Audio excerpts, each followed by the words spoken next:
Michigan sports. Red Wings, Lions, Tigers, Pistons, Michigan State, and the list goes on. And you love beer. Who doesn't? What if we mixed the two together?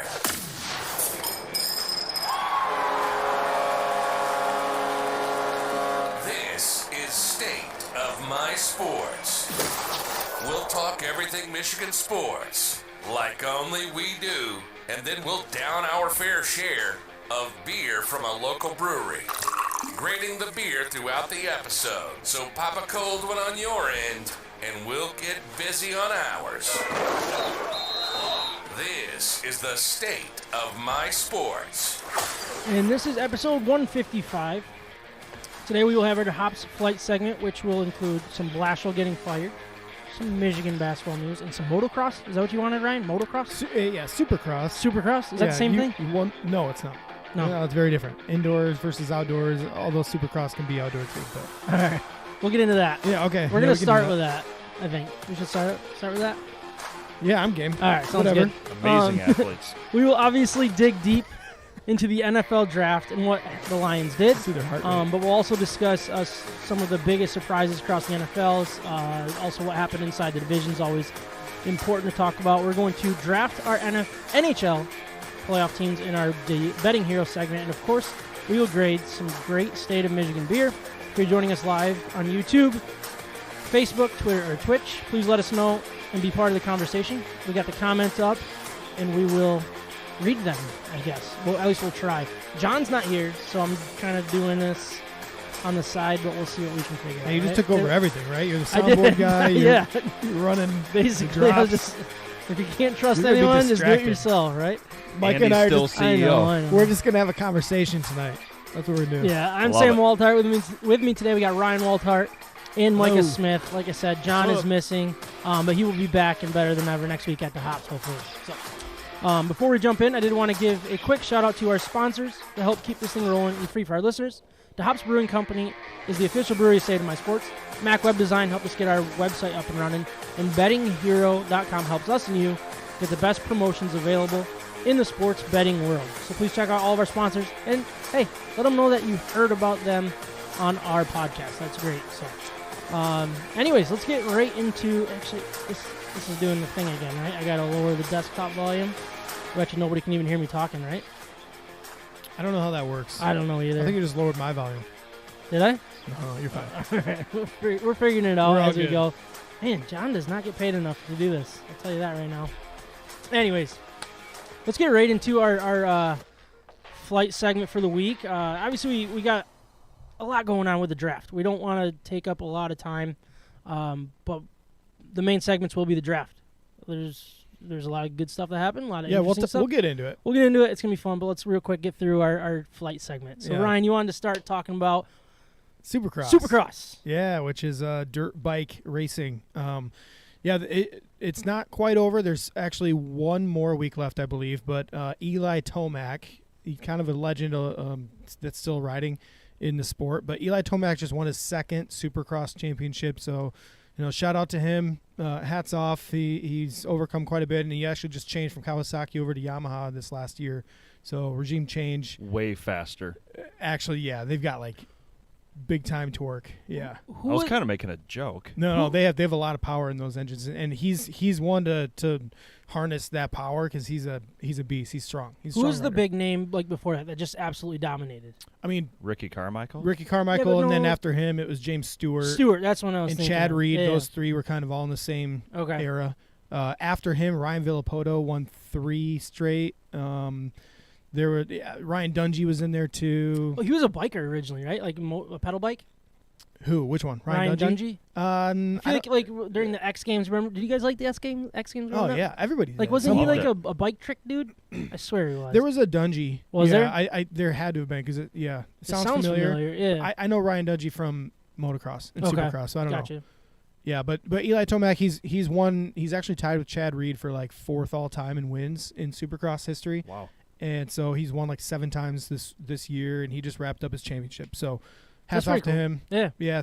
I love it. How do you watch that? Do you like watch it live somewhere, or is it all like I have like After Peacock. Effect? Oh yeah. Yeah, so it's on Peacock. If you go to sports, they have a whole motorsports section. Yeah, exactly.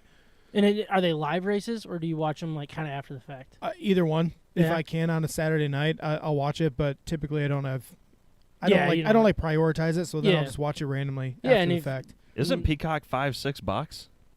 Yeah, I Something like that. I think it's $4.99. That is the best, like $5. Oh yeah. I watch Peacock. You have Peacock, more than right? anything. Yeah. Because the Yellowstone Office, and- Yellowstone's on there. But the Office. That's the only one that I think you can stream The Office Is straight Seinfeld through. on there too, or no? I don't think so. No, That's still Netflix. I thought it was Hulu. We started watching Yellowstone.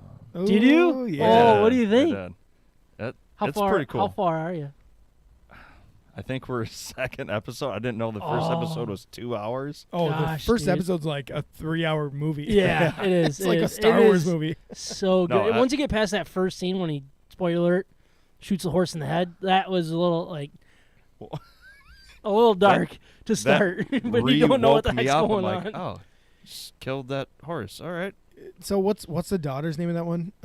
Bethany, I think. Yeah, or Beth. Yeah, so Beth drove me crazy. The first episode was like she's overacting, she's not very good. Yeah. And then now she's like one of my favorite parts of the whole show. Yeah. Like, yeah. I kind of want to rewatch it before the next season. So like we were talking actually about it on Saturday, and Jill was like, rewatch it because you catch stuff that you missed the first time through. Yeah. I was like, all right. She rewatched the whole thing when I was catching up. So. Yeah. No, that's good. No. That's a good joke. But all right, motocross. Yeah, I'll just say sorry, not motocross. Supercross. Yeah, Supercross. I'll just say this has been a weird year, a lot of injuries like every year, but guys like Chase Sexton, the young guys coming up, he's a guy I kind of root for on a regular basis.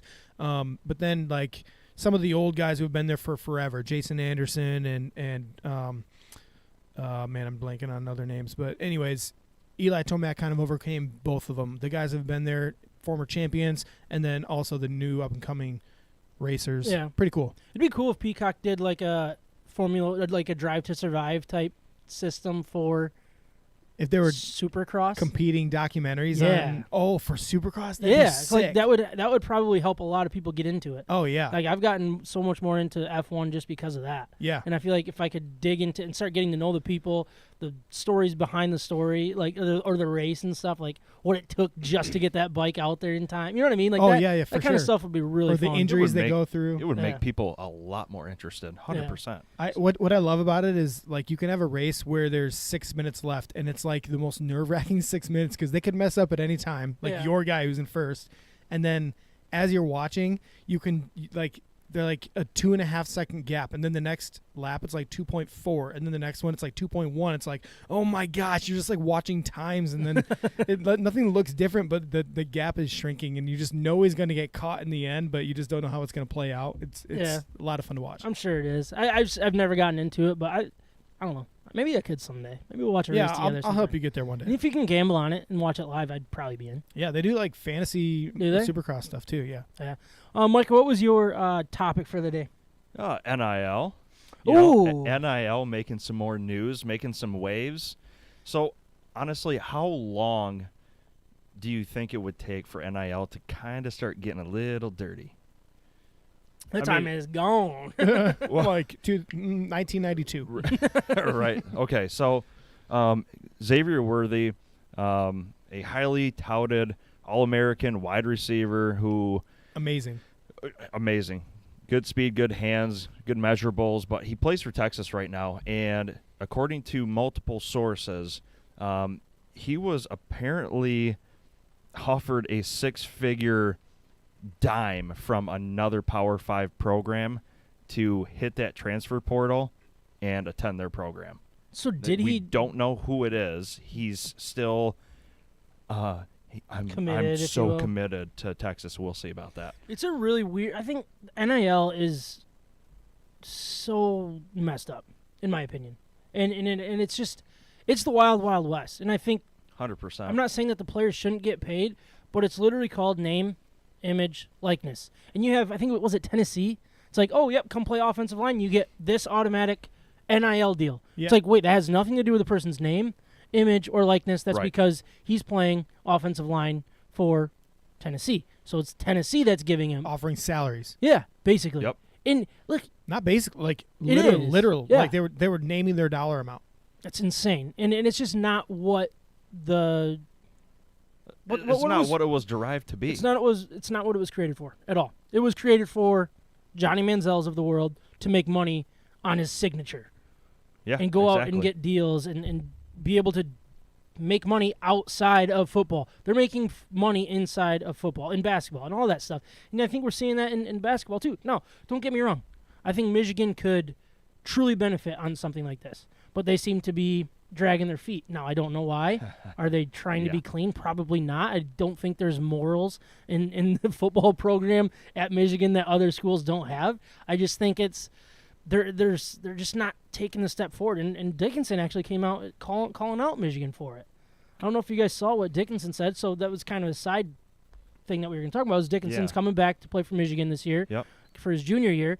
But, like, he just flat out called out basically the Michigan and be like, you guys got to figure this out because you guys have so much opportunity here, talking as, like, a Michigan. Like, well, you want to be the best? Well, you guys got to step it up because this is ridiculous that we aren't dominating the NIL, right. Let alone falling behind. Yeah, he actually called out, in a sense, I mean, backing Juwan and backing Jim for their teams and for their efforts. Like, Hunter Dickinson sees what's going on, he's heard what's going on, and he actually feels awful for the coaches because their hands are tied because the university is not helping pave the way with the NIL deals for all these players, and both the programs are getting held back and they're hurting. Mm-hmm. There's recent stories of possible transfers coming in, whether it's a problem with the admissions at Michigan or the NIL deals at Michigan that are non-existent seemingly. It's not helping. It's not helping build the program to compete with other programs that, like you said, it is the Wild West. Mm-hmm. And it's just not helping. No, I agree completely. Don't even know where to go with it. Well, and the opportunity, like Michigan has the brand. They have the name recognition. They have everything going for them. They have coaches that people want to play for. Right. So step up your game and just seal the deal. And it's not just Michigan. It's Michigan State, too. They have an opportunity to take advantage of this. But then all of their boosters are now paying their coach a crap ton of money and aren't going to be helping build your NIL deal. They might continue to build NIL. You know what I mean? Like, that's one thing that I think they did wrong with Mel Tucker's deal. It's, no, the school should be paying the coach and let your boosters pay the people that don't need to be like the guys that can make you a little better and like be attractive. You know what I mean? Your coach is one thing. That's what the school should be paying for. And then use your booster money to put it all on facilities and things that attract, and NIL, things that attract, teenage boys, and athletes. Women, too. That sounded really gross. That sounded really bad. Oh, man, I wish we could snip that and keep it future use. I'll tell you what. Let's attract some teenage boys. Come on over, everybody. Water's warm in the hot tub. This is going to get ugly as time goes on. This will not be the last time we talk about this stuff. No, I think this is just the tip of the iceberg here. It's going to be happening. Way to follow that up, bud. Keep on going here. All right, so we're going to move on to some Red Wings talk. For the people that didn't hear, Blashill will not get his contract renewed. I don't know why I looked at my papers. That literally just says not renewed, so I'm just going to move on. Why would they not renew this guy? I mean, all right, so I think you got to look at this a couple different ways. And I'm not going to talk about Larkin, okay? This isn't another Larkin thing. So you just brought it up. Blake that called me out at the watch party, which real quick, huge shout out to the people that showed up for our watch party. Thank you guys. Thank you to everybody that brought friends and all that good stuff. And then huge shout out to DeHops. I thought they did a great job. I thought the service was good. She didn't seem to fall behind, at least that I could see. I hope that everybody else felt the same way. But the beer was great. Beer turned out great. The double hutch. Hutch was great. If you guys haven't gone out to DeHops and tried that one yet, please do that. Dan in the kitchen and a staff in the kitchen crushing it that night. They're doing awesome. Great stuff. Shout out to DeHops and all of the people that came out. So thank you guys for that. Except for Blake, who called me out on my Larkin take. Who's the previous or the other Red Wing that called you out? I guess. Darren McCarty. Darren McCarty. That's what they say. Somebody said that, but I guess Darren McCarty was right though, right? He put you. No, in your place. it has nothing to do with it. It has nothing. Darren McCarty called you out, and he was right. You were wrong, right? No, that's the moral of the story. I did not say keep Blashill and get rid of Larkin. I said Larkin is No, I said Larkin is just as much of the problem. That's what I said. What? That's 6 times. He's mentioned Larkin 6 times now. No more. Love it. No more mentioning that guy. Let's get a little name count in the corner down there. Anyways, Blashill is done. And I think the writing was on the wall. It was obvious. There was no way you could renew his contract for the way it happened. And it's kind of a Jekyll and Hyde season because, I mean, the way it all started, the scuttlebutt around the NHL was, how is Blashill doing this? What a great job Blashill's doing. The fact that the Red Wings are first half of the season are part of this conversation with this roster was huge praise to him. And now it fell off. It was obviously, and you can't. I mean, everything was bad. It was really bad. So you can't bring back a coach when that type of thing happens. And it was time. And it's time for Yzerman to find the right guy. Who that is, I don't know. I have a couple names in mind that I think we'll get into more during our season recap for the Red Wings next week. But we wanted to bring up Blashill and what happened and getting the can. It's just it's an exciting time. It is for the Red Wings because I feel like it's a huge step in this organization now. You know, what does Yzerman want? All of the characteristics and just a new voice. Like it seems like going to be a step in the right direction. It might not help. Like I don't blame Blashill for how bad we are because this is a terrible roster and it was terrible from really the start to finish.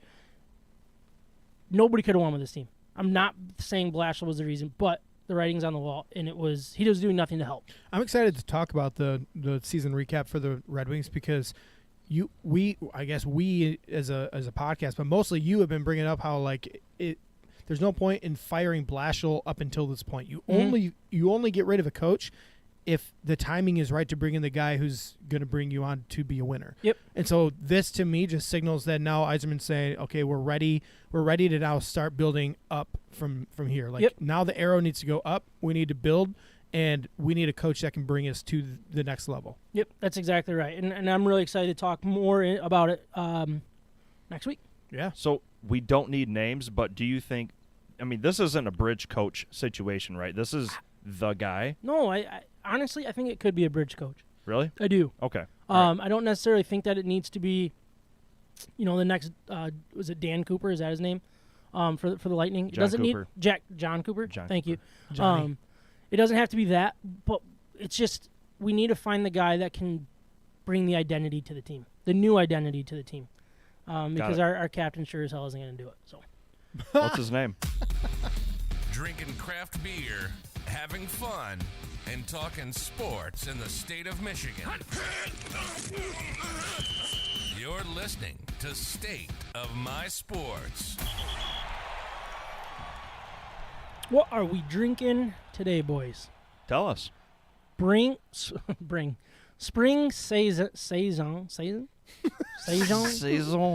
We should really learn this word.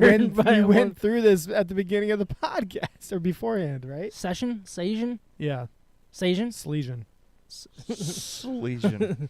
Spring Supercross. So, anyways, it's from Brewery Vivant, which is in Grand Rapids, Michigan. They have completely done a 180 with their beer. I used to not like Brewery Vivant, and every single one of their beers that I drink, I absolutely love. I feel like they've kind of changed their. This is the way we're going to do it because this is the way we like it, and they're kind of going more after what fans like, and like brew beer drinkers. Whoa. Yep. We need a ticker for that. I have to clip that one. I just had a stroke, I think. What beer drinkers want, what their clientele is wanting. Can you guys talk? Like, I feel like you guys are just sitting here watching me go through this and not telling this is rough. It's entertaining. So what do you guys think? It's rough, but it's so good. All right, so what do we got here, Ryan? You just introduced it. It's a Salesian. Yeah, Spring Saison. It is brewed with boysenberry, lemon, and lavender. # beer the change, it says. I don't know what that means, but I'm sure it's... Be the change. Beer the change. Change. Got it. All right. 5.3% alcohol by volume. And, yeah, I mean, it's from Independent Craft Brewers Association. Well, Brewery Vivant does a lot of... what kind Belgian of beer? heavy. Yeah, Belgian. Yeah. So I agree with you. They're going maybe a little bit more on the popular side where they can have options for people that don't necessarily just want Belgian-only type of beer. So... yeah, I like it. I like the maybe small change. I would say it's small change because they're still staying true to the root. Yeah. What do you think so far, Micah? It's a great tasting beer. It really is. I like how light it is. I really do. It's a easy to drink beer. Once again, we do a lot of easy to drink beers. I also do some hard to drink beers. Yeah, we don't really do that. See you last week. Yeah, and some impossible to drink beers. Holy smokes! Not ready to bowl. Really bad beers. But this is a good one. No, it's great so far. A lot of flavor, right? Yeah, it really does. If it's craft beer in Michigan sports, we may not be the authority, but we love both like a fat kid loves cake. This is State of My Sports. And trickling in for beer, Carrie on the Facebook is drinking Splurge by Shorts. That's good. Splurge. I don't think I've ever seen that one. What is Splurge? What is that, Carrie? What is Splurge beer? Do you know what that one is? Splurge beer? Yeah. That's what she's saying. Splurge by Shorts. Oh, okay. I'm very interested to know what that is. Sounds good. Splurge. She go shopping after you left? I guess I have no idea. Before we move on, oh shoot, I forgot to do this. Before we move on to our Lions topic, I want to remind everyone that DeHop's Brewing Company Cafe is serving incredible food and pouring some of the best craft beer in West Michigan. Chef Dan's revamped food menu and head brewer Ben's rotating taps, wine, and ciders make DeHop's perfect for whatever you have going on, from dinner with the family, late night drinks with friends, and everything in between. The Ben and Dan duo are putting a ton of their time and energy at making DeHop's a staple in the West Michigan restaurant community that we highly recommend to our friends and listeners. They have Taco Tuesdays, Stein Night Wednesdays. Thursdays, they have any burger and beer for $15, along with some incredible, unbelievable specials on Fridays and Saturdays. We highly recommend following them on Instagram and Facebook, where they share their weekly specials and some incredible food and beer pictures that will make your mouth water. DeHop's is the official brewery of State of My Sports, and if you mention State of My Sports, you get a nice little discount off your first beer. And that's when you're supposed to get into our beer introductions. But I just have to say it. I will say that might be the best that you've completed that read in, like, I don't know, 7 years. Crushed it, baby. Maybe 155 episodes. That might be the nicest thing you've said to me in about 155 episodes. So thank you. I appreciate it. Debatable. I take it all back. So Splurge is... You just finished up? You should see the bottles. It's so funny. And it's a double IPA. Very nice. Very nice. Definitely going to have to try that one. Sounds I do like heavy. Shorts beer. We're about light beer right now. Anyways, let's talk about the NFL draft. What's up? Are we into the main topic here already? The main topic. Look at us go. Yeah, we're flying. John's the problem, not us. John is the problem. I agree with that. I like that. Let's use that hashtag. John's the problem. Is that how they work? You just say the hashtag and then it happens? Yeah, I've never done a hashtag. I've tried. And I've never said a hashtag. I forget to. Oh, that's a cool little bottle looking. Salt Bay. Splurge. Show the camera. Oh yeah, is that Shia LaBeouf? Shia LaBeouf. LaBeouf, doesn't it look like him? Kind of. Can you see Cash it? out 144. No? I don't think so. No, probably not. Oh, it's Salt Bay. All right, I got a question for you guys. Sure. So we got a decent. Me and my coworkers, we got a little bit of money riding on the Minnesota Twins, -1.5. Okay.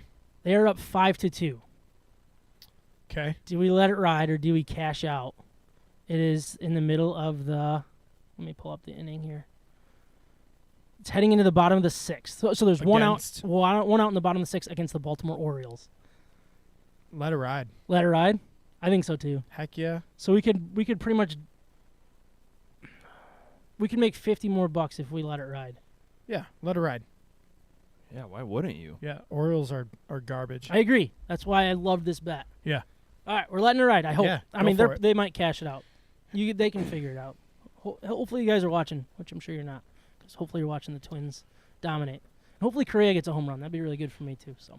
Well, you got to apologize to John for putting the blame on him for taking so long on the podcast. No, yeah. Okay. I just talked it sidetrack. I feel like I had time. I earned that time by pushing everything else through. Well, yeah, not really. No? All right, let's keep moving. The Detroit Lions time draft away from our families. That's is in. All right. Here we go. So people that were not watching live, when Trayvon Walker, it was pretty obvious it was going to happen heading into the draft. But then Aiden Hutchinson sitting there. You had Thibodeau sitting there. Look, Okay. Let's not undersell the obvious first overall pick. All the reports were saying Trayvon Walker would go first overall.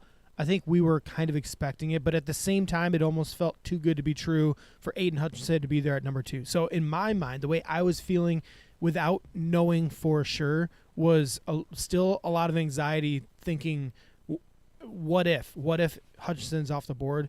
Where do we go next? And so for me, that was like my ultimate fear, kind of, was like trying to decide between Trayvon Walker or maybe Kayvon Thibodeau, or maybe some other guy that, we're not considering at the time, different position even altogether. Yep. I don't know. There's a lot of questions. So it wasn't a guarantee. It felt like it now. No, you're exactly right. It felt too good to be true, because that was who we wanted heading into that Packers game against, week 17 or 18, 17, week 18. 18. And the Lions won and the Jags won, and we sat at 2 instead of 1. Jags and it won, was like then we won. We felt like we could have. We felt like we lost Aiden Hutchinson on that. And obviously, you guys know my stance on Aiden Hutchinson is it was the right pick. It was the easy pick. And just because it was safe was kind of my hesitation. Is I would have been okay with taking a chance on potentially a higher upside guy. You guys know all my feelings on that. But now that it's here, when it was there, I was like, yep, I'm in. Let's get Aiden. It's the right pick. I don't think there's any question that it was the right pick. And just the fact of just what he is on the field, off the field, fits what this team needs. I don't like the hometown guy argument. I don't think that has anything to do with this pick. I think it was all about we like his attitude, we like his production, we're taking him. And look what they did. They got in trouble for how quickly they made that pick. They said, They pulled the plug on their phones and said, nope, we're taking Aiden Hutchinson. I love that type of excitement, because we saw that with Sewell as well, and that's exactly what we wanted, and that's exactly what we got. I love it. But I disagree with you. I think hometown kid makes a difference, because think about what Brad Holmes and Dan Campbell are trying to do with this city. They want their football to reflect the attitude and the hard-working type of mentality of the city, right? They want their team to be a reflection of where they are. That's what they're trying to bring as part of this rebuild. And Aiden Hutchinson is a hometown guy that has that type of hard-working, going-to-work type of feel to him, and locker room presence and character, high character and everything.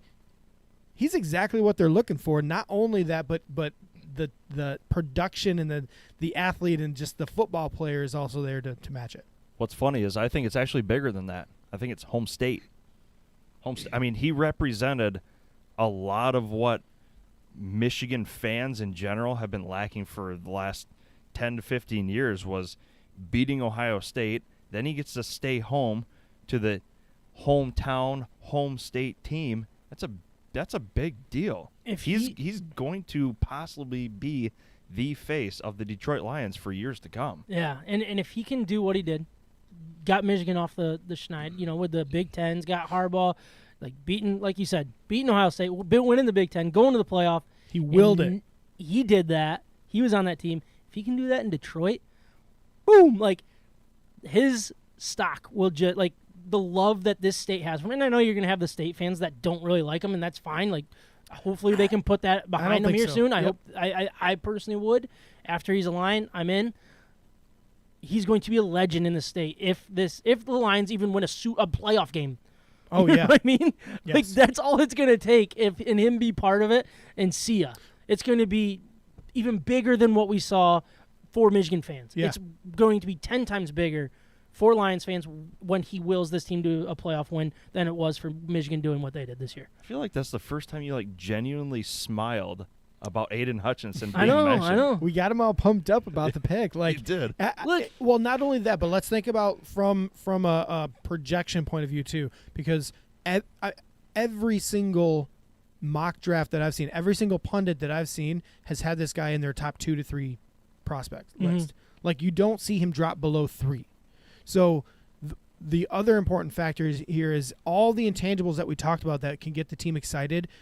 Not only was that included, but Brad Holmes and Dan Campbell didn't overthink the pick, and they just said, nope, we're getting our guy. We're not going to go reach for a cornerback. We're not going to go reach for, maybe smartest man in the room type of mentality. Yep. But we're also we're going to get the best prospect. Yep. Not only that, but couple all the things that we've just covered. Yeah. I love it. I mean, can't go wrong. Aiden Hutchinson, second overall. It's a dream pick for us. Yep. Let's keep it moving here and get to what happened there later on in the first round. So it kind of everything was falling through. We don't need to get into too much of it. We'll get kind of more in depth of what happened in the draft later.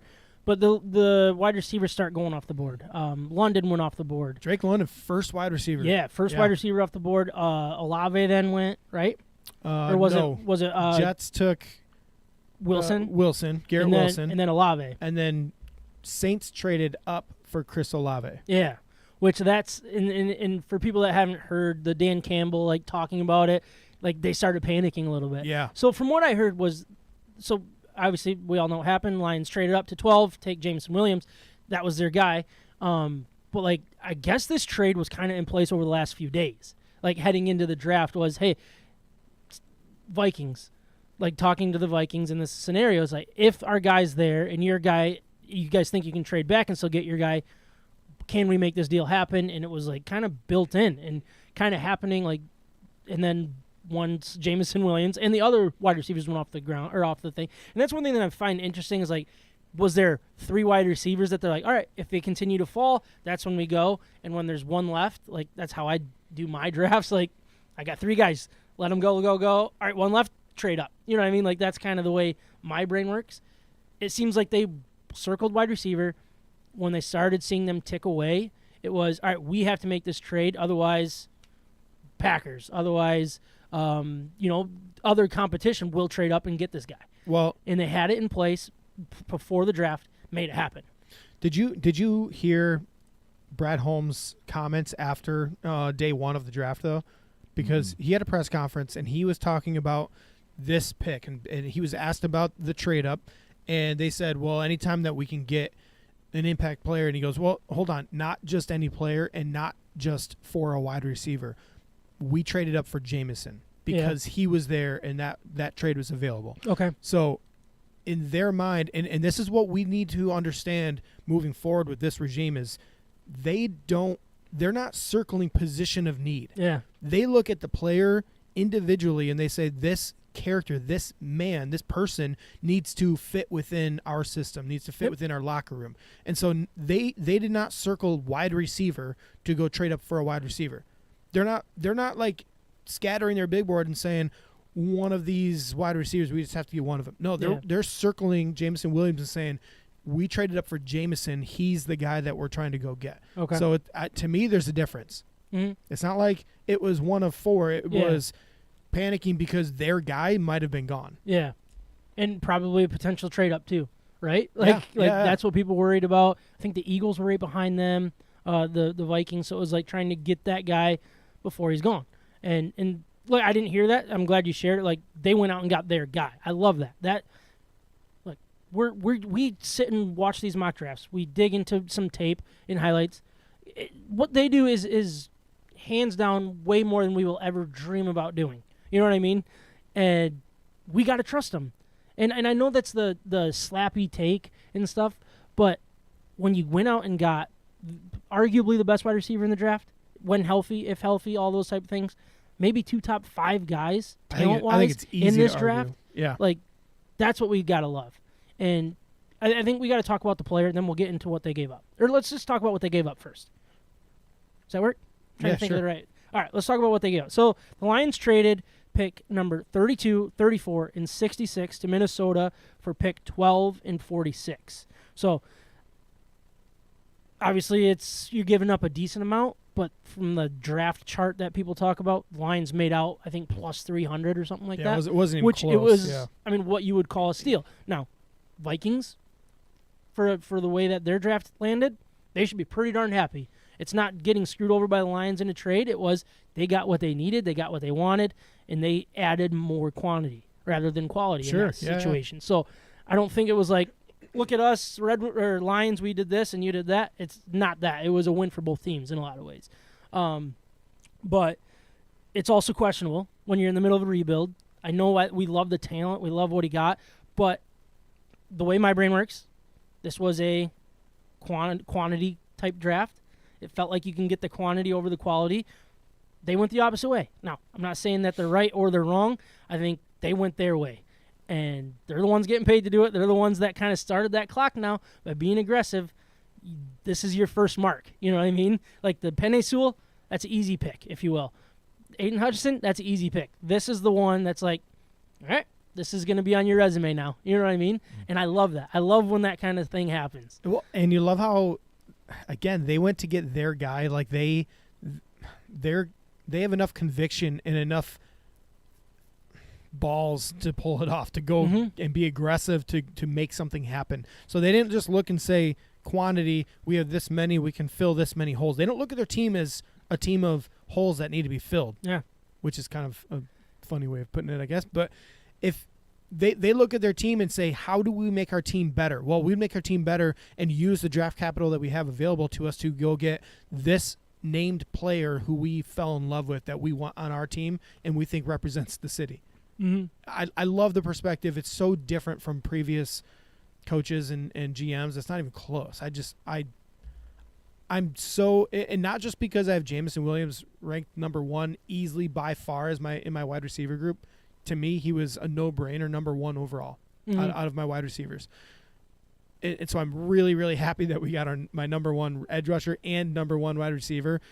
But not only that, I just think that the conviction that they have to have these guys circled and say, we will use the draft capital we have available to make sure we don't miss on this player on our team. Yep. Because he's an impact player. Yep. Really, really exciting. So let's talk a little bit about Jameson Williams and what we like about him. I know we talked about it during your rankings and stuff, but I think we got to dig into it.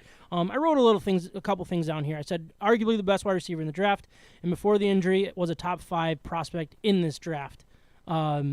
He'll eventually become the focal point of this offense. He is very, very important in making Amon-Ra St. Brown the number 2 or number 3 that he needs to be. Josh Reynolds, let him be what he's supposed to be in a roster. Like, you now have your number 1, and there's no question about it. And that's the key. And what he does well, from what I'm hearing, is unbelievably fast. He hit some of the fastest speeds in college football history, I think, from what they're saying. A lot of times, too, and it's just, it's awesome. They filled the need. They got who they wanted. So I did have a quote here, and I'll let you kind of take over, Ryan.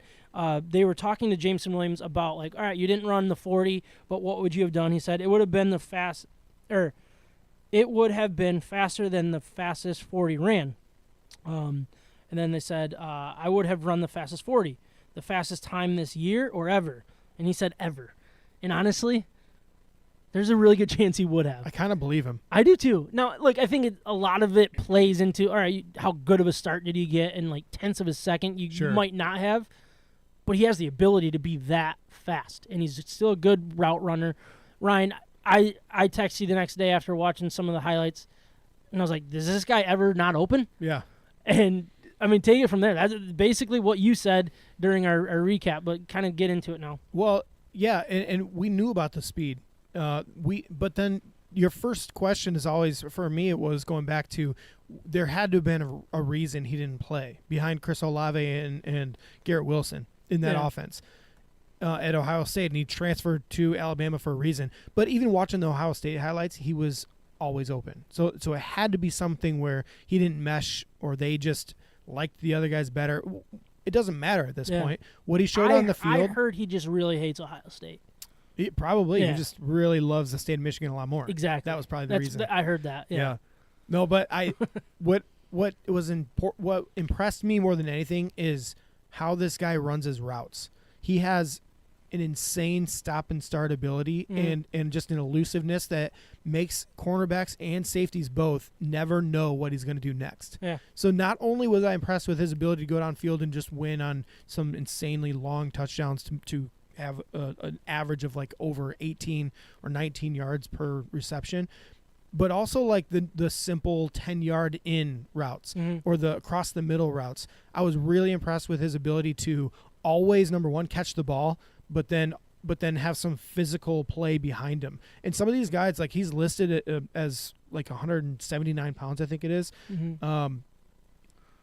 his playing weight was somewhere closer to 190, at least reports are saying. That's good to hear. Yeah. So it's not like he's this skinny, rail thin guy like Devontae Smith maybe from the year before. Yeah. But he has just as much speed, if not more, maybe a little better route runner. Yeah, and I think route running, well, probably comparable because I think Devontae Smith was an elite route runner, and I think Chris Olave is an elite route runner. I think Jameson Williams is equal to or better route runner than Chris Olave in this draft. So there's no weakness from my point of view, and he might not be a number one. Well, even look at his size, like almost 6'1.5". Most people would say 6'2". Yeah, like that's a good size wide receiver it's too. Not small. Yeah.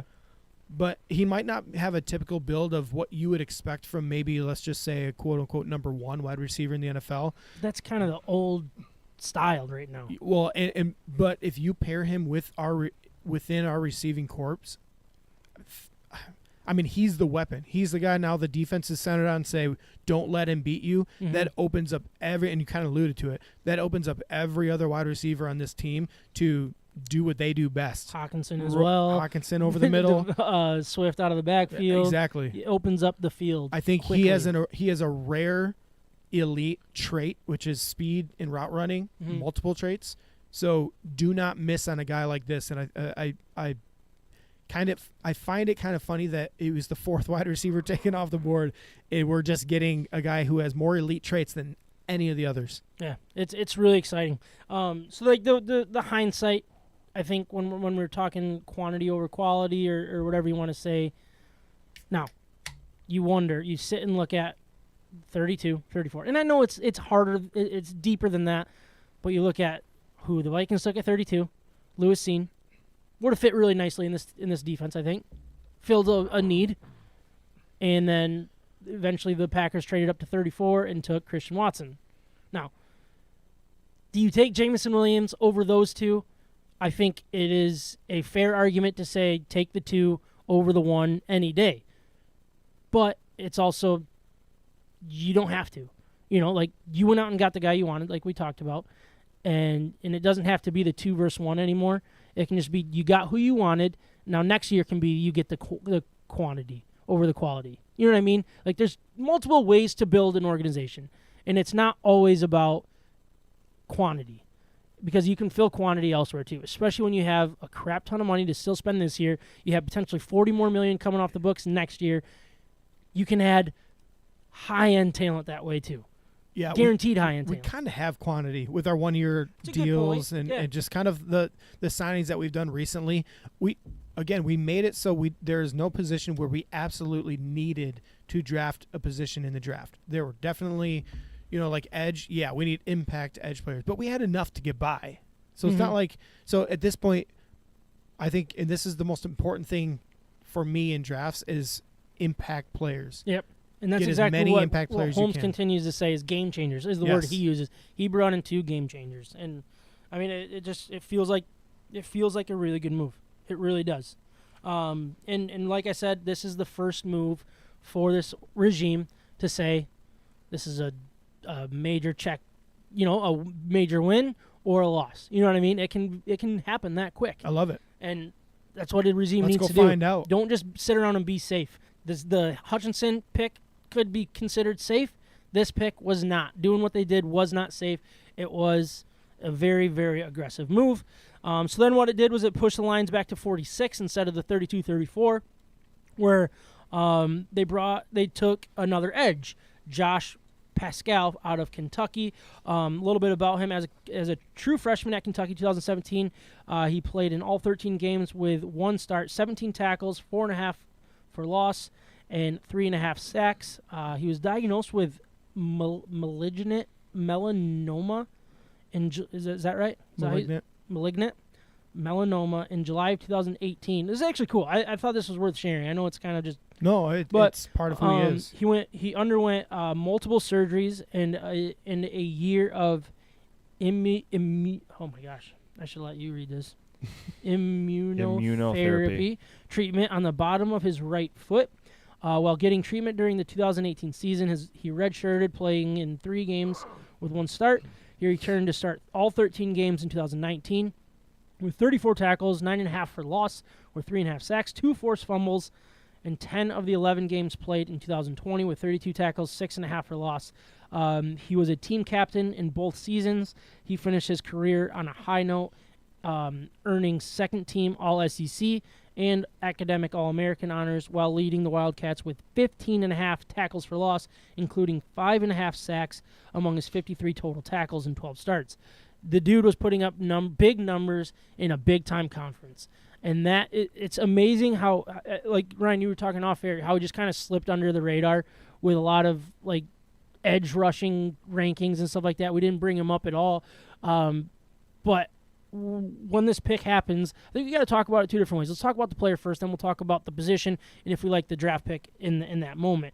So, sounds like a pretty athletic guy for the edge, and he, from what I'm reading, is he can play interior and get a lot of good pressure from the inside line just as much as the outside, and that's important when we have these edge guys already, with the Aquara brothers and Aiden coming in, Charles Harris. It's like it might not be a true edge, but how else can he impact the game? And it could be one of those inside line type positions.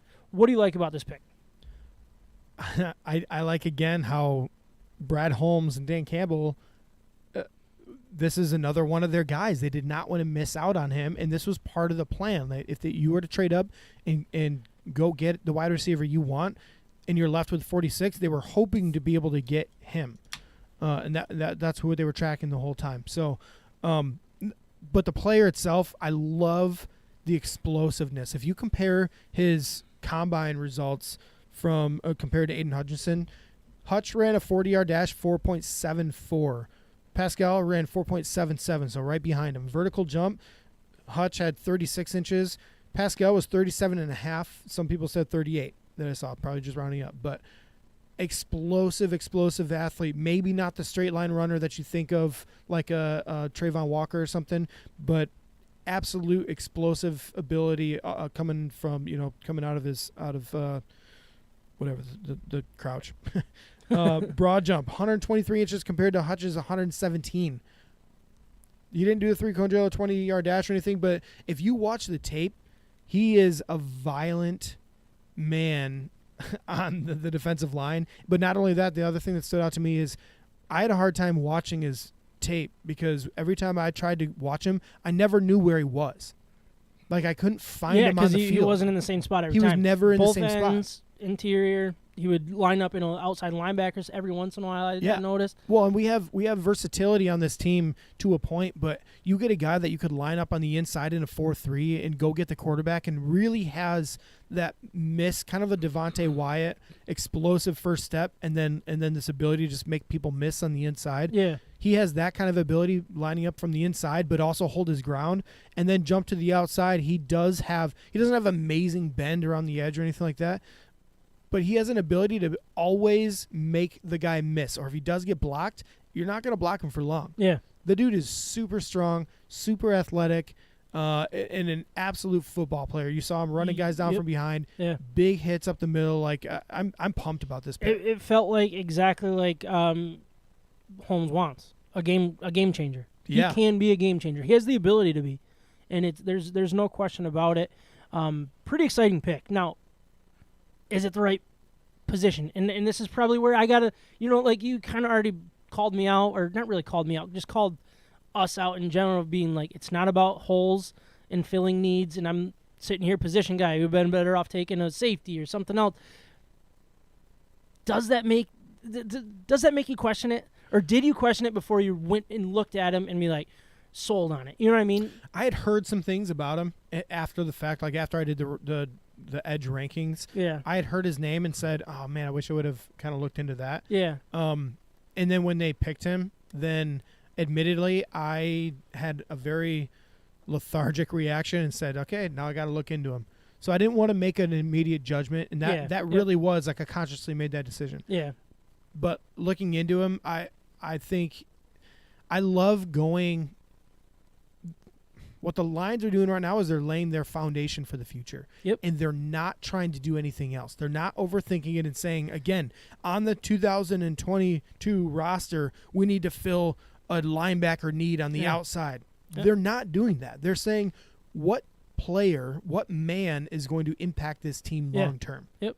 And that's the guy they reached out, and that's what they put their investment. Yeah, I love it. And it's exactly. I mean, what do they always say? You win, you build with the offensive line and the defensive line. And I'm sitting here mad that we took defensive line. Last year we solidified our offensive line. No question. Next year it's going to be unbelievable if we're healthy. Yep. And we're building our defensive line with last year's draft and now this year's draft. Last year's draft too. I love and it. now I'm sitting here like, no, this isn't right. We should have done a linebacker or a safety. Why am I doing that? Why do I do that to myself? I don't know. I can't help it. This is exactly what a rebuilding team should do, is build in the trenches, dominate in the trenches, and then everything else will fall into place. You can hide a decent safety. They might really like Will Harris as a safety. And they're like, we just need to make it easier on him. Yeah. You know what I mean? Yeah, make it so make he it doesn't have so easier much on time. Okuda. Make it easier on Aurier. Like, their life is getting easier. They didn't have to get any better. It just got easier. And they're getting better. That's the hope. And I gotta say it out loud to remind myself, because I sit here and get so in depth. Holes fill here, upgrade linebacker, upgrade safety, upgrade corner. That's not the way to do it. And I should know that. It's hard for me, right? Well, and all the character traits that you Said lined it's hard for him. Usually, yeah. Well, after this draft, I can't blame the guy, but all the character traits that we were talking about earlier too, that's just the cherry on top. And that's the quote from Brad Holmes, where he's just saying, like, this guy, when we started watching the film, he just exploded on the film. It was like, whoa, we need to get this guy. And then when you dig into the human being, yep, then it just puts him over the top. And he actually was quoted saying that I would be mad if we missed out on this guy. Yep. And so that just tells you, like, they were considering, like, what are our options moving up? Not only him, but also the next guy. But what are how do we make sure that we get this guy on our team? And I just think they're not short-sighted in this rebuild. They're doing it the right way. Yep. They're keeping the assets that make a difference, like the Harris re-signing, like Tracy Walker. They're getting guys that bought into the system to come back and say, you're part of this team, but then we're going to get the impact guys that also will buy in from day one on this team to help you. I think that's a great word, short-sighted. They're not short-sighted because I feel like previous regimes have always been short-sighted because they haven't fully gone into rebuild mode. They never have. Since our lifetime. Yeah, they've had top 5 picks because they've been bad and this and that, but they've never gone into a full rebuild and saying, I don't care what we need, I don't care what we have, this is what we want. And they're not being short-sighted about it. They're taking what they want this team to be, the identity, whether it's, good guy or really athletic or all that kind of, they're taking who they want. Well, and I love it. And the last time the Lions had any success at all, they did this with a defensive line that was up there with the best of the league at the time. And their identity was Ndamukong Suh, watch out, I might stomp on you type of attitude. Yep. And they did it the same year. The next year they got Nick Fairley. And as much as we think he might have been a flop, no, he was part of a really good defensive line. Yeah, when he was with the Lions. For a few years there, he was legit. And we had some decent pass rushers go along with it, some really, physical linebackers to go along with it too. Yeah. And we had our identity. We were the number 1 or 2 ranked defense in 2014. Yeah. So what are they doing right now? They addressed the interior defensive line last year. Now they're addressing the exterior or the edge rushers and potentially inside with a guy like Pascal can do both. Yeah. They're building an identity. And just because there's only 2 edges in a defensive line doesn't mean you need 2 edges. You need lots of them. Multiple. You need to rotate them through. Micah, what were you going to say? No, from an outsider's perspective, this is where you don't want to see another team do well. And they're drafting really, really well. They're drafting the right spots. They're drafting the right players. I do believe, this is a long talk out. This is a talk for years from now. If these players don't pan out, your Aiden Hutchinsons, your marquee players on the ends or on the interior, you have a coaching problem. Mm-hmm. These are premier players at their position. Aiden Hutchinson is not going to be a bust. I will tell you that. Players like him will not be a bust. And I think as you progress, like through, say, next year's draft, me personally, the way I look at it, if you go defense heavy for the first 2 to 3 rounds next year, you're going to have a very, very well-built team for years to come. And he's not going to be a bust. No. I agree with that. The talent is there. But when he becomes a bust is when you don't help out that type of talent. And they're helping him out by bringing in other pieces that they have to worry about. Interior defensive linemen, like they did that last year. They're building that defensive line. So, yeah, you just got the marquee guy, but you also have the supporting cast that we already have. You know, when it was Sue, that was all we had. And then you got the supporting cast. That's when you had the elite defense. Yep. It seems like it's built to be elite now. Now, will it take a couple years? Maybe. It might take a full year, and we'll get our feet wet. And this time next year, we're talking about how great this defense could be. But it's there. The talent's there. The quantity's there. The quality. Like, it's all there. It's laid out, and that's the root of your defense. It's going to make everybody else's job easier. I don't want to drag this out too long, but what happened when Romeo Okwara went down with injury week 1 last year? Was it week 1? I think it was. Yeah, week 1. And then we went, oh, man, our pass rush sucks now. It's Yep. like, so you're telling me we're 100% dependent on one guy to get pressure on the quarterback. Can't do not that. Not a spot you can be in. It doesn't work that way. That's why you don't just go one draft pick and say we're all set now. Yep, exactly. The doubled up. So I do want to quickly kind of go through the rest of the draft. I'm going to bring out the names, and if you guys could pick out a couple that you thought was the most interesting, I'm going to talk about a little each bit one about of them. Okay. Yeah. Well, let's try to make it a little quicker if we can. Yeah, we don't need to spend time on. Let's just go right to 97th overall safety, Kirby Joseph. What'd you like about him? I like that he's a playmaker. So he's a former wide receiver, athlete, maybe not like an incredibly fast athlete or anything like that, but his tape definitely shows that he has the ability to be a ball hawk. And that is something that Tracy Walker is not. We know that. Tracy Walker is very versatile, but he's not a guy that is just going to sit back and have 6-7 interceptions by the end of the year.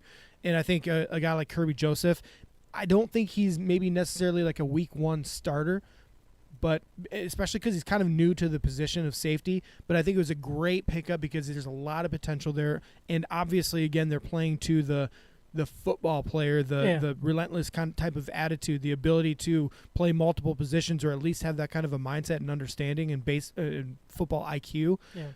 I like the pick. And really, from the outsider's perspective, all I'm seeing is like this is one of the highest rated draft picks across the board. Doesn't matter if it's PFF, DraftKings even, like everybody loved this draft pick. So I, in turn, have to believe that this was a really, really good pick.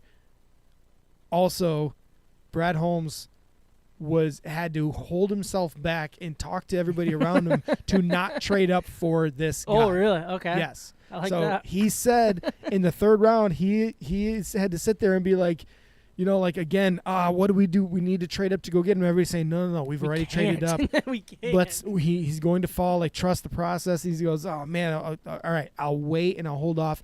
And he fell to him, and he was ecstatic about this pick. Yeah. That makes me, again, think that the 32 pick of not getting Lewis Seen makes sense because he had somebody in mind to replace him or to fill that the need. Yep, and you said he doesn't have to be he's probably not going to be a week 1 starter. He doesn't have to be. We still have, obviously, Tracy Walker. We have Will Harris. They brought in the safety from the Ravens, was it? Yeah, the Ravens. Am I right with the Ravens? Yeah. It might be a different team. We have actually another one, too, and I wish I had these names on the top of my mind. I should have had that on the sheet here. My bad on that. But it'll be interesting to see the way he fits with this defense because scheme is very important when it comes to safeties, the way they're used. Very important. I think Tracy Walker kind of fits that mold. Like, when he's used the way it fits, he's really good. When he's used, when he's not, that doesn't fit his game, he can get exposed, and it can be kind of ugly, It'll be interesting to see the way Kirby Joseph gets used. 177th overall tight end James Mitchell from Virginia Tech. What did you think about him? I think it was important to get a tight end. This type of tight end? I really like this tight end. Okay. He is an overall tight end. He can block. He's not an elite blocker, but he can block. He's a big physical guy, 6'3", so not super tall, but big, like 265. And then also his receiving talent, I think, is pretty self-evident. If you watch some of the tape, he has a lot of one-handed catches. He runs really good routes. I think he's kind of slippery. Like, he's not. If you match him up with a linebacker, there's a really good chance that he's going to get wide open. So I think James Mitchell, he tore his ACL after week 2 of last season in college. Yep. And I heard from multiple sources that I trust very, very strongly that he had the potential to be the number 1 overall tight end in this draft if he did not get hurt. To me, I love it. Again, they're going after the guy. They're going after the upside. Yep. All right, so 217th overall. Actually, sorry, 188th overall. I don't know how I missed him on my first list here. Malcolm Rodriguez, linebacker out of OK State. Very athletic, right? The dude just pops. Yeah, the way really he plays athletic. the game. He looks a lot like who is the guy from Carolina with the neck pad? Kuechly? Kuechly, yeah. That's who he reminds me of him. They're just like a big, like chunky, like he's short though, massive, like big strong chunky guy. You know what I mean? Like, you know what I mean? Like just muscles he's just solid, popping dude. everywhere. Like massive neck. Like that's just what it reminded me of. What do you think of this pick? I mean, he plays at 240 pounds and he's 5'11". The dude is absolutely jacked, like what you're saying. Yeah, Great neck size. Really good neck size. Very impressive. very chunky neck. Yes. The 40-yard dash 4.52. So he's got a lot of speed there. Vertical, 40-inch vertical, 120-inch broad jump. This is a great athlete. Like what you said, and I think the value of this pick is really great considering that we were looking for depth at the linebacker position. I think this is a guy that can fall right into place and learn and maybe, not get immediate reps like what we've been saying with the last couple of picks, but depth, but with a lot of upside. I love it. I think it's a great pick. All right, 217th overall, edge James the Problem Houston out of Jackson State. You love this one. So he was originally went to Florida, got into some trouble like most Florida guys do, some credit card scheme that he had going on. That's had the some urban of the problems. effect. Still lingering in Florida. Then he transferred to Jackson State, which is Dion's team, and absolutely dominated. Put up some incredible numbers, dominated whatever league that is, whatever conference. I don't know what it is. I don't even know. Super. But you look at the you look at the film, and he's definitely the best guy on the field.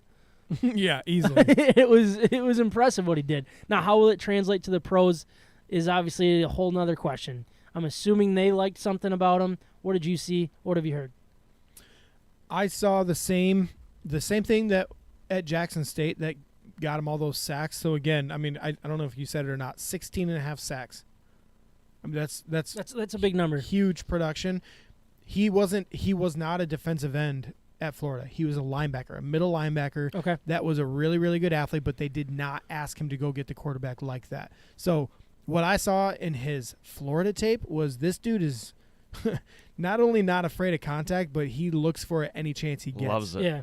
He lights people up and like at full speed when the other guy's going full speed.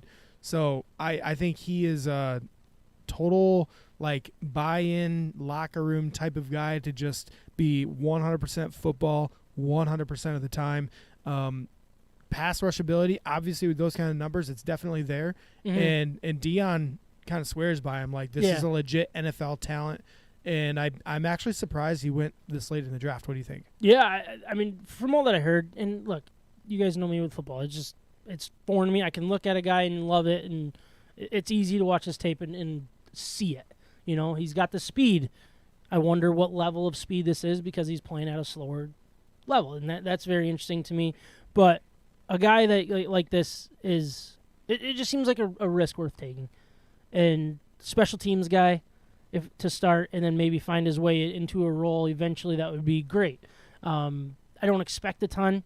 It just seems like a low risk, high reward pick that there's nobody there that would have been like, I'd rather have someone here. You know what I mean? It's just kind of a take a risk on a guy. I think the versatility too, though. Like this is a middle linebacker that now rushes the quarterback. I mean, he's you might call him a tweener, but to me, he's the opposite of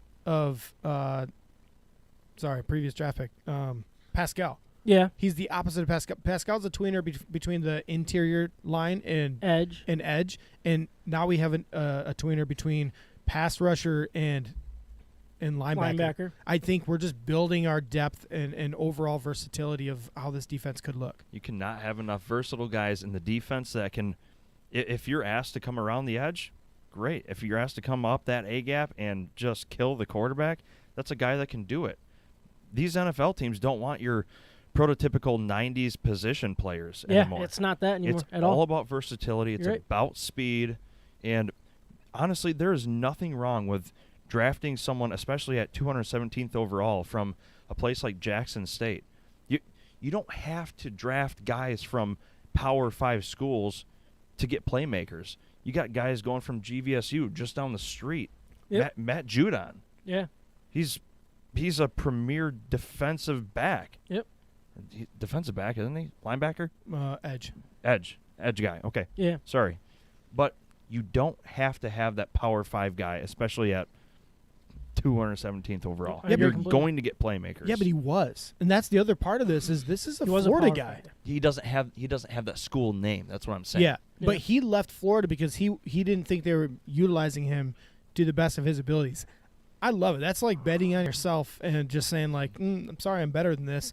Screw you. I'm going to go somewhere else where I can prove it. And it's not like Jackson State's not getting talent. They just got the number 1 overall recruit, didn't they? Yeah, Travis Hunter. So it's like, Seriously. like this Jack or the problem is not that talented of a guy like that we're seeing like that. But it doesn't mean just because he's playing for Jackson State doesn't mean he's not talented. That's I think the key to that. And it'll be interesting. He'll be fun to watch on Hard Knocks. Like a lot of these personalities and these football all of guys these are. Oh, I can't wait for that. It's going to be so much fun. I have nothing really to say about Chase Lucas, 237th overall the pick. cornerback. The corner out of You got to take a Arizona cornerback and take a flyer. I don't know much about him. I heard some people like bashing that pick. Like, we did not need cornerback. I'm just like, lay off 7th round. Like, I don't know. Yeah, like we just crushed every other pick, and we're just going to complain. Somebody else there. Okay, cool. Really like the guy out of Eastern. So one thing you wish you would have this Lions would have walked away with, not necessarily outside of like saying I would rather person A over, the problem or something like that. But is there a position or even a player that's like felt like that was a miss, that was an opportunity? Let's start with position. Is there a position that you would have liked? Because I have one in mind. It was a game-changing linebacker. I feel like it was the filling a hole type thing. I don't like our linebacking core. I think it's decent, but I think we had our answers last year with what Anzalone is. I don't think Derek Barnes is the game changer that we need. Jared Davis is not a game-changing linebacker. They are pieces to a linebacking core. I feel like this defense needs a guy, the guy. You know what I mean? That's what I was saying about next year's draft. Yeah, no, I agree completely. Will Anderson. Yeah. Come on. That's his name? Go get him, yeah. I love it. Screw quarterback. We don't need one. Just get another running back. I wish I had a better answer for you because really to me it's more like I kind of wish that we could have squeezed in Hassan Haskins because I like him, or a Connor Hayward because I like him. Connor Hayward to me would have been an amazing fit in Detroit. Yeah, with Dan Campbell. Oh, what about even with Kabinda in there? Is that his name? The guy at Penn State? No, I don't dislike Kabinda. I just think Connor Hayward would have been fun because of the local presence and everything else. Now, how do you think that Pittsburgh is going to utilize him? Do you think they're going to have him play both sides of the ball and get crazy utilization out of him? I think they're going to make him as versatile as you can get between being a tight end and fullback, and just like being unpredictable in that way. I think that's what they're going to do. And he has some skills. And when he gets the ball in his hand, especially at the size he is now, like, he surprises guys. And I don't think that's going to slow down in the NFL. I think he's definitely going to carve out a role in the league, and I think he's going to stick around for a long time. All right. But I don't know. The fact that the Lions went 5 rounds without thinking Sam Howell was worth taking, just to me feels like it solidifies in my mind that he legitimately was not worth taking. But there's a part of me that just wonders. I wonder because I really do kind of buy into the chaos of Sam Howell in a way, and I think he's better than people think he is. And that's my own. It's gonna be hard for me to let that go. Yeah, until he's like a perennial backup. It's funny because I think that's a very interesting one, is the Sam Howell thing, because it screamed Justin Herbert. Like the more he stayed in college, the more he hurt his stock, and people started falling off. And what did Herbert go, like 8 or something like that? Like 7. And it felt like a fall. 8, yeah. And it was like, oh, well, Sam Howell. Well, he just continued to fall and fall and fall. It's like, all right, there's more to it than what even film could tell us. You know what I mean? And a pro day can tell us. They left that place being like, yeah, this guy's nowhere near what we want. Yeah, they just didn't now, want him. Can he turn into something? Maybe, and it'll be interesting. I don't think he's the next Tom Brady that's going to surprise the league and be like, nope, I'm actually really good. Where did he go? I don't. I actually have that on the next sheet, I believe. 5th round. I have the list of quarterbacks. Commanders. Yeah. So he's not going to be a starter by any means, but Yeah. but he's going to be part of that mix, probably 3rd string. Yep. Real quick before we turn the page from the Lions, the other position, the other thing that I feel like we missed out on is a running back. I always think you have all these picks, and it's probably more of a when you're not trading up scenario or a trading back scenario, and you can add a couple. I don't like going a full draft without taking a running back, because I feel like they're the type of player that's just like take one late and he could turn into something, or he could get cut and he's gone. But what it is, and I think this is it's Jamar Jefferson effect. It is the Josh Reynolds effect. It is they like those guys that they think they already have. They don't need a flyer because they feel like they already have that flyer with Reynolds or Jamar Jefferson from last year. And I think that's the one thing that's kind of helping that feeling. But, again, I like taking running back, and I would have loved to take Hassan Haskins. Yeah, I would just have because loved that. we love that guy. So. And I think he would have been a really good fit. I also was interested in taking Kenneth Walker if he fell to 46. That was a question for me. Yeah. When did he go? Like right before 42? I think he went 42, yeah. Tennessee's duo at running back. Yeah. 41. Was it 41?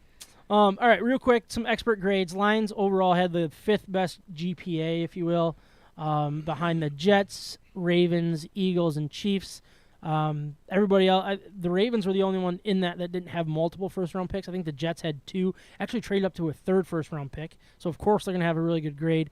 Eagles had those 3 first-round picks heading in. I don't know. I think they traded a couple and got a lot of going on, but they had a good draft, too. I think who'd the Jets take early? They took the corner. Sauce Gardner.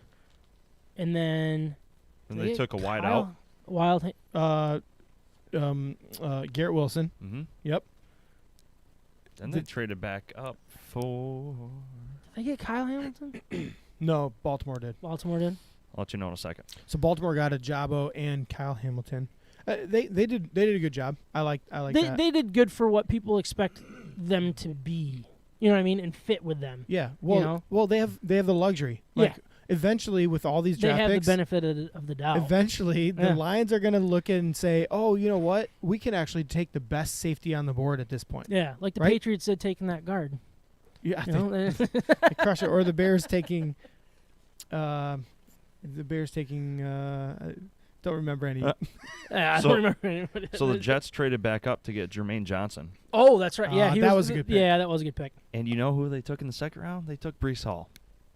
That's another good pick. Yeah, they did a good job. They did a good job. They did a good job for what they needed too. Like they needed a lot of talent. But what they did is, if you look at like Jermaine Johnson versus Aiden, I'm going to take Aiden all day. If you look at Jameson Williams versus Garrett Wilson, I'm taking Jameson Williams all day. Yep.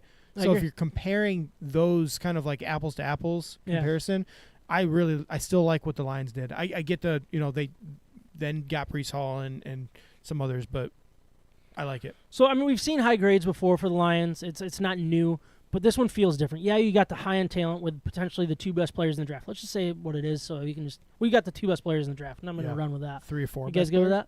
Pascal's probably the 3rd Pascal's probably 3rd. Yeah, you're right.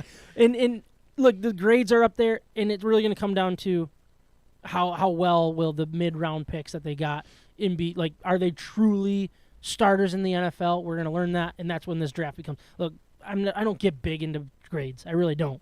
But when people are Gotta saying see it good on the things, field. when people are saying good things, I do get a little movement. You know, I do like it. It Little makes me six to something. it makes me feel a little better. You know, but one thing I think this draft screamed for the Lions is athletic character guys. I love it. It's exactly what a building team should be. You're getting in guys that are going to be here because they love football. They're very athletic and can play the game very well. If you look at like other teams, Giants last year, Kadarius Toney, they go get some guy that all of us loved, who's already like requesting to be traded after 1 year with the Right? team. That let's stop pretending that we know everything about these guys and just appreciate a regime that's looking into the character of the players that they're drafting. I 100% support that.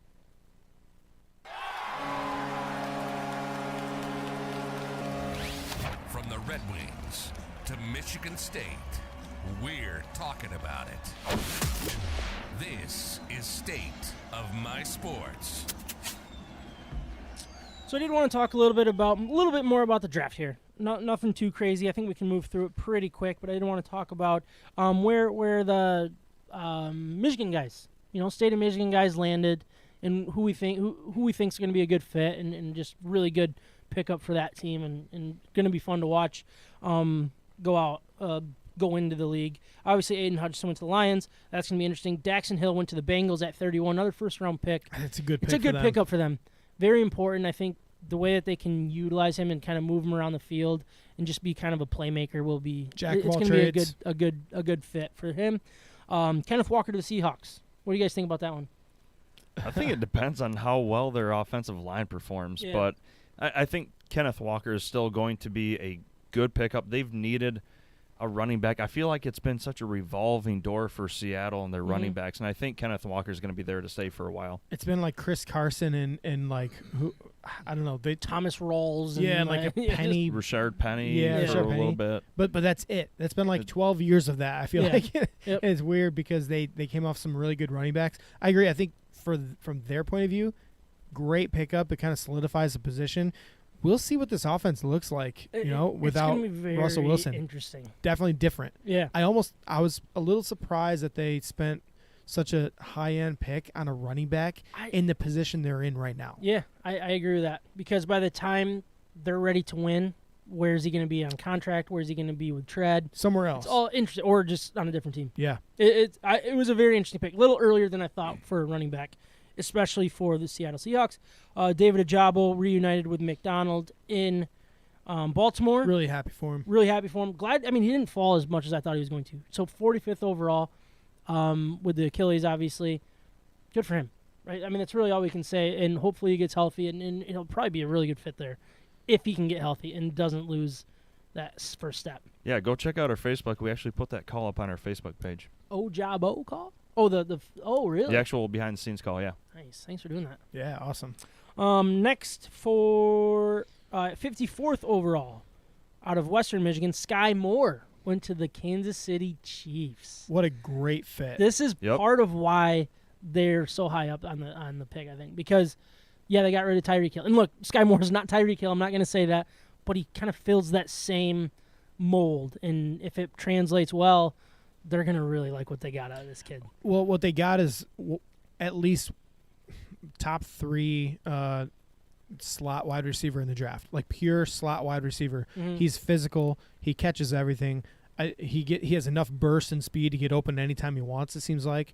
And the contested catch for a guy his size is literally crazy. So I think the Chiefs and Mahomes, they're going to love him. Great fit. Next, 57th overall, Luke Bodek went to Tampa Bay, offensive guard out of Central. Is it Bodecki or is it Bodek? It might be Bodecki. Oh. Either way, I don't know. Either way, never heard of the guy. Yeah, good for him. I mean, that's impressive. Really surprised he went ahead of Bernard Raymond. Yeah, who went 77th overall to... Oh, shoot, I didn't put who he went to. Sorry about that. Colts. Colts, yes, that's right. Really like him. I think that's a steal for them. And the way that their offensive line already is solid, like he can kind of learn the ropes, not be thrown to the wolves, and he's going to be good. I really like him. I do too. I was hoping that Lions could take a flyer on him and make him a guard. Both these guys really athletic. I like the fit in the NFL. They're, I think, better NFLers than in college. Offense side of the ball, you had Hassan Haskins going to the Titans. It'll be fun to see him kind of spell, oh my gosh, Derrick Henry a bit. That one will be interesting. Now, who is the running back for Michigan that kind of came out that we loved and like Karan Higdon? Yeah, Higdon. It kind of feels similar. Haskins way better, I would say. But Texans. then he just kind of he got signed and then was released, never got a sniff. I feel like it's going to be a little different with Haskins here. He's going to get a chance in this league.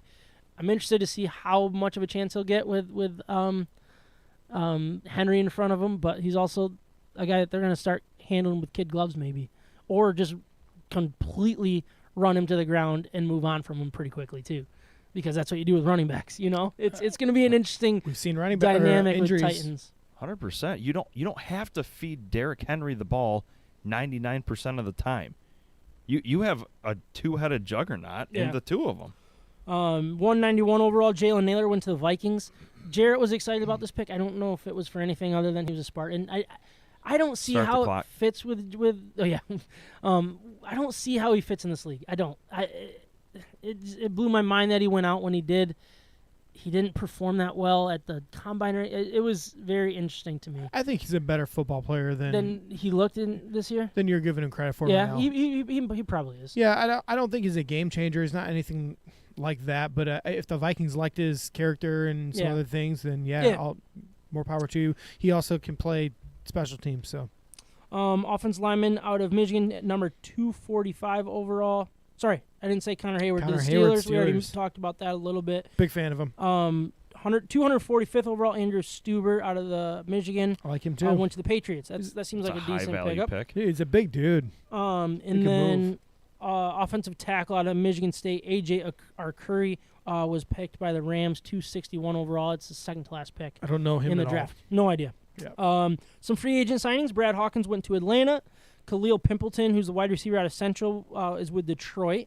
Vincent Gray went to the Saints. Donovan Jeter, the Steelers. Jacob Panasiuk, the football team, or whatever they're called now, the Commanders. And Chris Hinton to the Giants. Oh, did he go to the Giants? Yes, he did. Nice. Cool. Yeah, that's too bad he didn't get drafted. Real quick. Panasiuk too, though. Like Vincent Gray? I don't know. We're continuing to move pretty well here, but I did want to talk about some interesting falls. Jacoby Dean, 83rd overall. Ryan, I don't think that you're surprised about that one. Maybe how far he fell is a little bit of a surprise. I'm surprised he went as far as he did. Yeah. I kind of predicted but that he was a lot of fall. injuries, undersized seemed to catch up with him.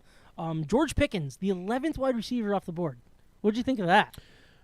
A little surprised too. I thought maybe the NFL would be high on his makeup, I guess. Yeah. Just his size, his speed combination. That usually is kind of a deadly combination in the NFL, but we might be looking more at NFL teams valuing separation and getting open with the Tyreek Hill contracts and some of the other guys that have gone. Mm-hmm. So maybe a little less of reliance on contested catch. But with that said, Drake London goes first wide receiver off the board. Yeah. He's 100% a contested catch guy, so I don't know.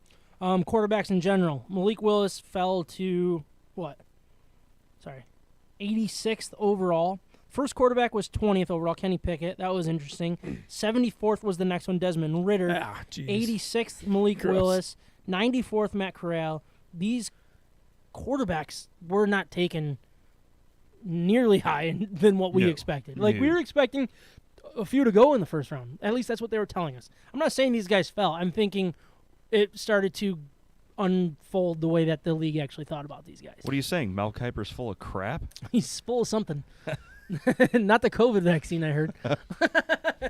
Oh, really? I didn't hear that. No, he wasn't. Yeah, he wasn't in the at the draft because he doesn't get vaccinated. Oh, really? So, yeah. Because his doctor told him he can't because of some other underlying issues allegedly. Got but some other crap. What do you think about Bailey Zappi going over Sam Howell? That was interesting, right? Shocking. Yeah, really shocking. But, like, Patriots, do you expect anything else? Yeah, that's like, what are they doing? Why are they drafting Bailey Zappi? I'll take.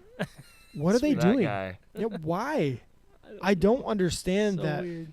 they've gone to literally the smartest people in the room all the time to now they're just pretending, like we've said, they're trying every to prove pick it now. seems like they're trying to get the 4th round Tom Brady in the 1st round now. It's like, but you got him in the 4th, 6th round, whatever it was. Like, it was Cole Strange who was their first. Cole pick. Strange. What a Cole Strange. Yeah, strange pick. pick. Yeah, not reach, but yeah, strange pick. I going back to the quarterbacks, Malik Willis to the Titans, I think is a great situation if he ever gets playing time. Yeah. What a perfect spot to be in, where the offense revolves around the running game and power offense when you yourself are kind of a power runner as well. So he could take the pressure off of Derrick Henry, you could take the pressure off of him.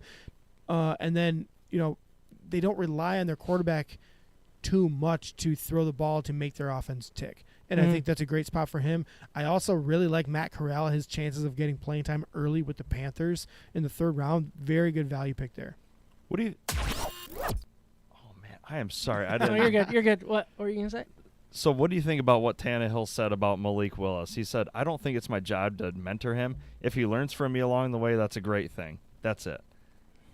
I love it. A lot of things were taken out of context today about that. I love that. I think that's how I would want to do it. Yeah, good for him. Right. He's right. not done I'd be yet. like, screw you.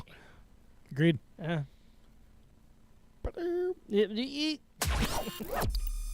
If it's craft beer in Michigan sports, we may not be the authority, but we love both like a fat kid loves cake. Hot, hot!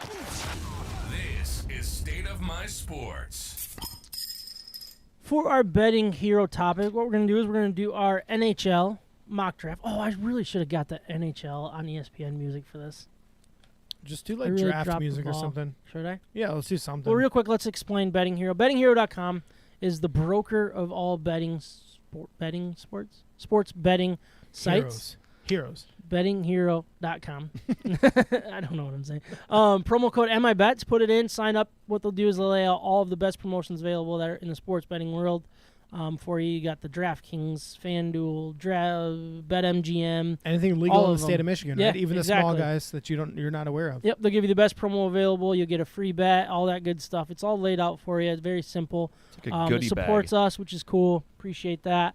But yeah, get into it in a bit. Or actually, we're getting into it now. I don't know what I'm talking about. Let's get into Nope.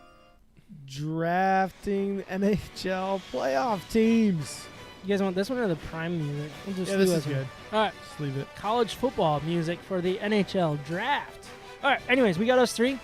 Ryan, Is it hitting loud or no? is it? My headphones it is. Doesn't look like it. Like it. Hold on. Everybody quiet. Let's just listen. Yeah, I think we're good. I think we're all right, Ryan. Thanks for doing that. Anyways, Ryan all right. wanted some more airtime. I didn't want to go over some of the odds, and then we'll do our draft. You got the Florida Panthers at plus 242. So I'm going to talk about the East and then the West.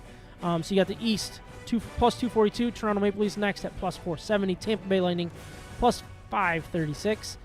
The Hurricanes plus 545. That one's very interesting. I love the way they play. Surprised they're that low, but I get it. Bruins plus 789. Rangers plus 806. Penguins 890. Washington Capitals plus 1,700, who just won Game 1 against Florida. Very interesting. On the west side, you got the Avs plus 114. Flames plus 302. Edmonton Oilers plus 638. Wild 800. Blues 1,000. Kings 2,200. Stars 24. Nashville 2,900. So, if that means anything Florida? to you guys. Wait, Florida is good? Florida's very good. They're the best team in the league this year. Who's on their team? Who's Some the best players. player on their Dude, team? honestly, I couldn't tell you. Their goalie's a stud. Bobrovsky's really solid. Not tonight, but Yeah. They were They- 1 goal away from the over, and I'm not happy about it. They losing? They lost. they lost. They 4-2. lost. Okay, so that's information I could use. Yes. Yeah. Again, who did they lose to? Washington. Of course they did. All I right. knew that. So we'll just go in this order. You guys go with that? Ryan, you start us off. Time to run your picks in. First pick. All right, with my number 1 overall pick, I am taking Colorado Avalanche. Hey, Nabbit. Why do you got to do that? I just knew you wanted them. No, I know hockey, and I just want to get the best team. That's a real good pick. Oh, Micah. Pick is in. I'm going to dip a little, and I really don't care. Give me Tampa. Sounds so much better. Tampa. Tampa. Wow. Jarrett's favorite team this year. Yeah. It'll change next year. Don't worry. Who's winning that series right now? Toronto is actually. Interesting. I like the winner of that series, honestly. So my pick's in. Who are you going to pick? I'm going to go Toronto. Yes. Thank you. And then my next pick's in. They have that really good scorer, right? Matthews. Yeah. He scored 2 yesterday. Dang. Lightning. I'm going to go with. He's lightning. Go for it. The Panthers, even though they're down 1-0. Oh. All right. All right, so your pick's in. I take it. Yep. Pick's in. I'll take Calgary. Please and thank you. Dang. Calgary. Sounds like a redneck. Yep. Hey, Cal. Hey, Calgary. This isn't a knock on your Gilbert. pick, but I cannot trust Toronto. I can't do it. But you can trust Calgary? Toronto has proven to me year after year they just have a problem come this time of year. I figured taking them just to win a series is enough, No. right? 100%, but I can't do it. I'm glad you picked them. I love the stat that's like Toronto and the Atlanta Thrashers have the same playoff round victories in the last 20 years. Something like that's so fun. What city are the Thrashers? Atlanta. They were in Atlanta. They are not Used to anymore, be. though. Oh, now okay, they okay. are in Winnipeg. It's a great hockey city, Atlanta. Just reviewing my options here. You have a lot. All right, my pick is in. You guys are going to hate me for these picks. Yeah. Yep. I'm going to go with Carolina, That's a good pick. the next pick. Good pick. I really like the Hurricanes, and I really like their coach. I like Rod Brindamore as a coach. That's who the Red Wings need to find, is somebody like that. They started the league or the year off as like the number 1 team for a long time too, didn't they? Yeah, they were They were very number good. 1. Yep. Even though we got their goalie. All It was right, a steal. next pick is in.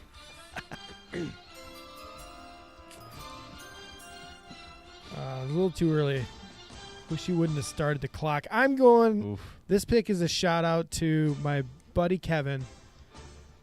For whatever freaking crazy reason, he's a New York Rangers fan. I'm taking the Rangers. Like, that's just dumb. He's a Rangers and Niners fan. Yeah, what a weirdo. All right, Micah. All right, pick us in.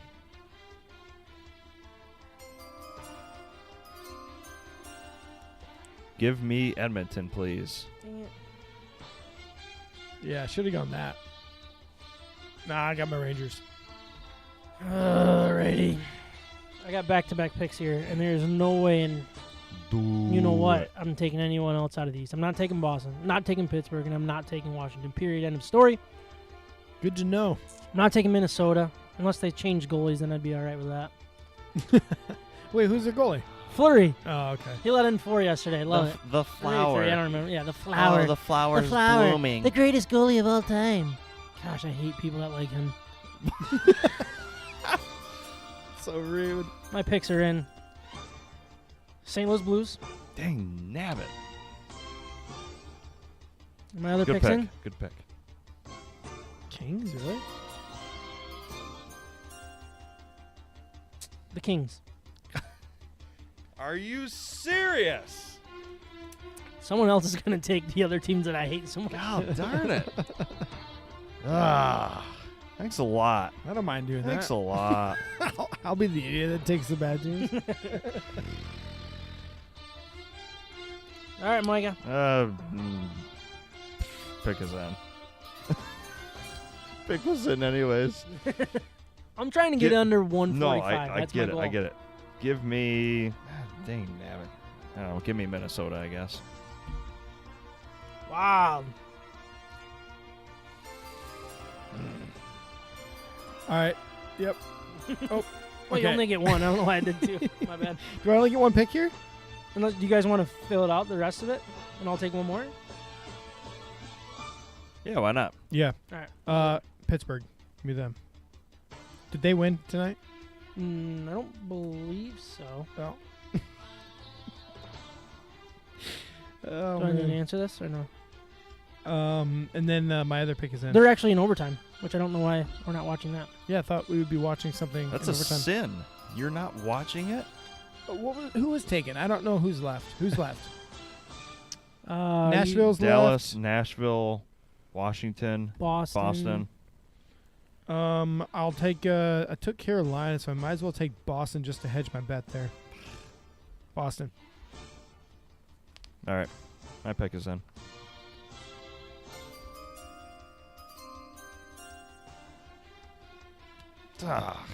Give me Pittsburgh. Pittsburgh was already taken. Yeah, I took him. Oh, Washington. There you go. I hate Didn't they win? that pick. Didn't they win? Yeah, they won. I don't care if they won on the first game. I Should. could care less. I guess I'm taking the Predators. Started out talking Predators, Nice. and then talking so President Dallas is the Predator. only team not taken? I thought I took Dallas. Dallas still available? I think so. I think they're the only team untaken. Is that going to be No, Kyle and unpicked. John's lone team? One, I'm gonna two. take the Stars over the Predators. Sorry, I had them crossed out for some reason. 16, 3, Yeah. Yep. 15, yeah. And then John gets the Predators. That's fair. We took 5. We should just give him our last picks, but whatever. He'll probably win using that. Yeah, he probably will. Is Colorado really up 5-0 in the first period? I think so because I took them. Holy smokes! Yeah. Is that There's the game we took still over? time, boys. And it's on ESPNU for a university. That makes sense. Ah, Yeah. classic ESPN. Well, they just got to have them all on ESPN. This is the game that's going late. That's why, guys. Come on. Yeah. Happens okay. everywhere. All right, Okay. come on. Don't hate on it. All right. Come on. That's a good episode. We got to do our beer grades. That draft talk was a lot of fun, though. Like, Well done. Yeah, I think it was. I don't know. We covered every single one. I probably got went a little too long. Really excited talking about that. Okay, well, you don't need to get all personal on us. Why the think it's table's weird. sitting lopsided? Okay. Thought that leg was falling off, but it's just an extra leg. It's called the kickstand. More like a foot. All right, let's go. All right, let's get into our beer grades. What do we drink today, guys? Remind everybody what we're drinking and from where. Mikey, go ahead. From Brewery Vivant, we're drinking Spring Saison. Saison. No, Saison. Boysenberry, lemon, and lavender. It described the entire beer right there. The Saison with all those flavors in it. It's a great spring and summer beer. I would go back to the shelf and grab this, no problem. Same. Again, it's a really light beer. It's a very, very tasty beer. Nothing's too potent. You know how there's nothing wrong with those types of beers where you have very flavor forward type beers. Those are fun. They're really nice, but this is a well balanced beer. A lot of nice flavors that complement each other. Nope, I agree completely. What was who did that margarita beer? You remember the margarita beer? Was that Big Lake that did a margarita inspired I don't beer? actually know. That's I what it don't reminds me of, remember. like the citrusy margarita flavor that's in there. I don't know. I like it. I feel like the boysenberry gives it the tart flavor to Yeah. it. Mhm. The lemon gives it like the freshness Yeah. to it, and then the lavender is like the aromas, the Aromas. smell. Calming. And it works Yeah. so good. It's a great It's- combination. There's been a couple that lately that we had with lavender. I forget what the other one was. yeah, was it right. I think it was DeHop's, wasn't I it? think it was Arvon. I don't know if we did it on the podcast. or Oh, not, okay, yeah. but man, Yeah, that- we did that. It was yeah. so good. I love the lavender right now in the beer. It's so good. It's got another freshness type of thing Yep. to it, but it's a lot of it is the smell and just like preparation of the Mhm. drink. Yeah, I'm gonna go with a really high grade with this one. I'm gonna go with a 8.6. Ooh. You almost took my number. Yeah, this is solid. Go ahead. I'm gonna give it an 8.5. Dang, I was gonna go 8.3, but I feel like I'm too low now.